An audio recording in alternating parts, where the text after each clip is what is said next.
Hello friends, அனைவருக்கும் வணக்கம். முருங்கைக்கீரை கடையல் செய்ய போகிறேங்க. அதுக்கு பருப்பு, ஒரே ஒரு தக்காளி வேக வச்சுட்டு முருங்கைக்கீரை கழுவி அதையும் வேக வச்சுருக்கோங்க. இப்போ அதுக்கு தாளிக்கிறதுக்கு வாணலில் எண்ணெய் ஊற்றி கடுகு போட்டு வரமிளகா, பூண்டு, பெருங்காயம் எல்லாம் தாளித்து அதை கடைஞ்சி கொட்டிக்கலாங்க. அது பருப்பு கடையலுக்கு. இது முருங்கைக்கீரை ரொம்ப ஹெல்த்தான சாப்பாடு இல்லைங்களா? அதனால் வாரத்தில் 2 நாள் 3 நாள் முருங்கைக்கீரை சேர்த்துக்கலாங்க. முருங்கைக்கீரையை கடைஞ்சியோ அல்லது ஒரு சாம்பாரில் வச்சு அடையா சூப்பா எப்படி ஒன்றாலும் குடித்தாலும் அது நம்ம உடம்புக்கு நல்லதுங்க.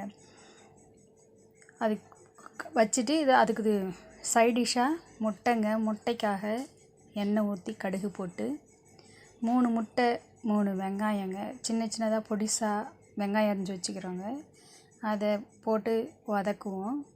அது வதங்கும் போதே கருவேப்பிலை, பச்சை மிளகா, இஞ்சி அதையும் போட்டு சிறிதளவு சால்ட்டு போட்டு நல்லா வதக்கலாங்க.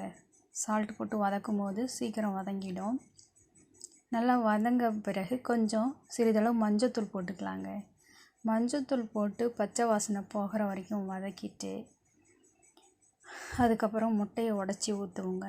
முட்டையை உடச்சி ஊற்றி நல்லா கிண்டணும். அது வாணலில் ஒட்டாத அளவுக்கு கிண்டும் போது நல்லா இருக்குங்க.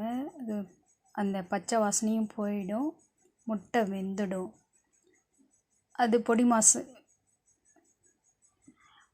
முருங்கைக்கீரை கடையிலும் பொடி மாசுங்க.